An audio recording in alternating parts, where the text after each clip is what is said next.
oportunidade que temos para termos na administração desta vida a melhor forma e a melhor maneira de viver. Logo, de todas as virtudes que eu falei, do estudo, da ciência, do trabalho, do bom cultivo no meio da família, das boas ações, obras de caridade, todas as beatitudes, isto é, todas as boas atitudes, toda a sua benevolência, mesmo sendo pecador, eu louvo a Deus. Sabe por quê? Até Jesus Cristo reconheceu. Jesus disse que, na condição do ser humano, ele disse: vós sendo maus, sabeis dar boas dádivas aos vossos filhos. Agora, pela misericórdia de Deus, eu quero falar que existe um plano melhor, maior do que é temporário. Afinal, o propósito da tua existência não se tange somente a este mundo, não se prende somente naquilo que é tangível e palpável, não está preso somente no mundo físico, mas a esfera da tua existência tem um propósito maior.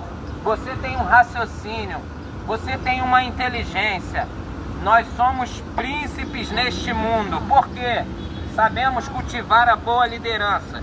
Se hoje existe má liderança é outra coisa, corrupção. Mas o homem originariamente, ele é responsável para cultivar o bem. Mas todas as nossas virtudes não podem atingir o propósito principal, que é a salvação da alma. Então eu vou falar da salvação da alma. Deixa eu começar. A salvação da alma, ela te diz para que você tenha a presença de Deus dentro de você. A salvação da alma, ela te diz a respeito da sua libertação. Logo, a salvação da alma, ela te diz de um escape de uma condenação eterna. Logo, quando pensamos sobre salvação, pensamos no arrependimento. Então, logo, a salvação, ela fala de mudança de vida. Não é uma vida externa pautada em promessas da matéria para a matéria. O fim não é a matéria, mas a salvação da alma, ela diz muito além. Existe um fim, um verdadeiro fim.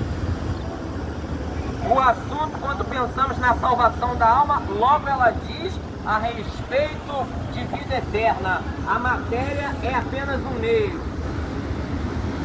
Queridos, deixa eu te falar algo aqui.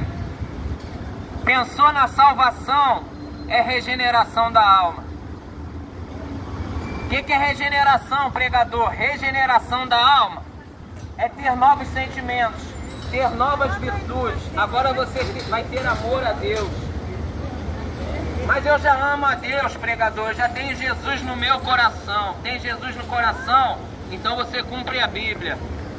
Ninguém é perfeito no amor. Todo amor humano tem partículas de egoísmo, porque todos nós temos as nossas inclinações para a maldade. Agora, cultivar as maldades é outra coisa. Por isso que é pregado o arrependimento. Por isso que é pregado a santificação. Santidade diz da gente largar as nossas maldades, se separar do sistema estruturado de pecado. Logo, a santidade se diz de você se comprometer com Deus. É ter compromisso com Deus, ter um concerto com Deus, criar uma responsabilidade de uma vida espiritual. Como é que é, pregador? Vida responsável com Deus, firmar uma aliança com Deus, ter Jesus, vida, e não apenas um momento, não apenas uma emoção. Logo, eu te chamo para ter vida eterna com Deus. Por quê? Porque eu sou bom? Não. Ninguém é bom. Com tal escrúpulo, ninguém tem a autossuficiência da boa caridade, do perfeito amor, da perfeita santificação, a ponto de se autolibertar, de se tornar um salvo em si mesmo. Mas todos dependem de Jesus, por isso que ele subiu à cruz, por isso que o sangue dele foi derramado. O apóstolo Paulo disse que Jesus foi pregado em meio aos não-judeus, foi conhecido por nós, hoje ele também é conhecido. O apóstolo Paulo disse que Jesus Cristo foi justificado em espírito porque porque ele não conheceu o pecado. Logo, Paulo, o apóstolo, ele disse que Jesus Cristo foi visto por anjos. Ele era Deus no céu. Segundo Paulo disse que ele se esvaziou da sua glória, tomando a forma de homem, aniquilando-se a si mesmo, humilhando-se a si mesmo, foi obediente. Não teve por usurpação o primeiro lugar, tomar o lugar do Pai, mas foi obediente até a morte. E não foi uma morte comum, mas Paulo disse que foi morte por meio de assassinato e tortura, pendurado na cruz, e todos nós sabemos. Você quer maior expressão de amor do que essa?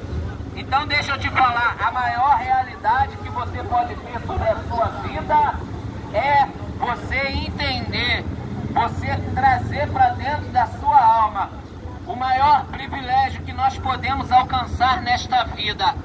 O maior ato de sabedoria, se é temer a Deus, se é entender o propósito do plano de Deus para a sua vida, logo pense na salvação da sua alma.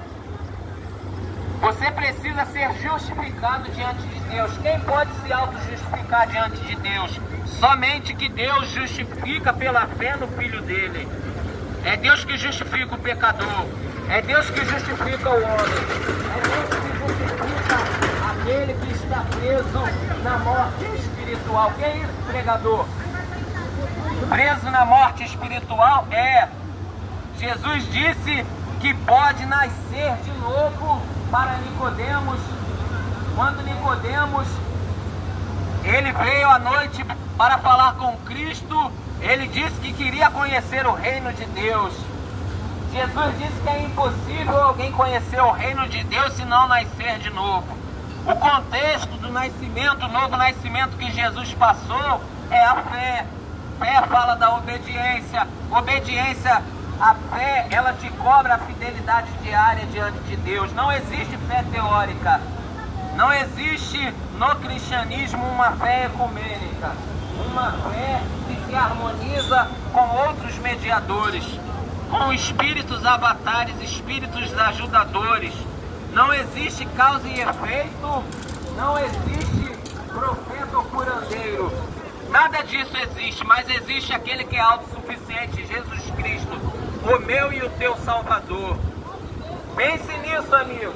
Ei, amiga, pense nos teus dias que são breves e que você um dia, quando este mundo for passado, você vai precisar estar com Deus.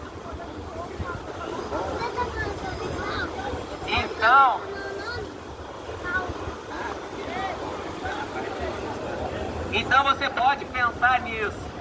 Deus te abençoe. Você pode pensar nisso, você pode buscar em Deus a salvação da sua alma. Jesus disse: deixai vir a mim os pequeninos, não os impeçais. A pureza da criança é um exemplo para as nossas vidas. A criança, ela nos passa a alegria, e isso é um exemplo para nós que temos as nossas mentes desgastadas, com vícios de pensamentos. As maldades cansam o ser humano. O ser humano está vivendo um processo degenerativo. Aos poucos as coisas estão se acabando. E isso grita dentro de você. E ninguém quer dissertar sobre a morte porque é um assunto pessimista. Mas encare a realidade da morte e medite numa vida eterna no céu com Deus. Pense nisso. Eu quero que Deus abençoe a sua vida com salvação. Não olhe para Jesus. O meu desejo é que Deus coloque o seu nome ao lado daqueles que foram salvos. Você ter o nome no livro da vida, Deus viu lá de trás a oportunidade de todos que vão buscar salvação. Então, antes dele criar o mundo, ele viu que o homem iria se perder. Por ele ser um Deus de amor e um amor perfeito, ele resolveu dar a chance. Os anjos viram Jesus no céu entrar. Agora eles viram o Deus homem. Jesus entrou no céu. Você pode estar liberto hoje. Jesus venceu toda essa sujeira aqui, porque ele entrou no céu. você vai poder morar para sempre com Deus. Jesus te chama, Jesus te ama, e não é uma frase clichê, não é uma mensagem clichê. Jesus te ama. E o midinho do R.R. Soares, muito bom. Tá vendo essa criança? Já chegou aqui com a Bíblia do Midinho, do R.R. Soares. É, uma Bíblia ilustrada com figuras, com desenhos. A gente aprende com a criança. A gente aprende e medita na inocência da criança. A criança não guarda mágoa, não existe falta de perdão. Por isso Jesus disse, para que a gente seja como uma criança, para a gente poder entender o princípio do amor, da fé, de ser amigo do bem, de obedecer a Cristo para ter a vida eterna. Então pense nisso. Se perdermos a inocência de uma criança, a inocência de um bem, se sermos levados pelos cansaços, pela raiva, pela ira, pelo ódio, pela falta de amor, pelo desapego das pessoas, pela falta de amor a Deus, logo nós vamos ter o fim pior de todos os fins, a condenação eterna.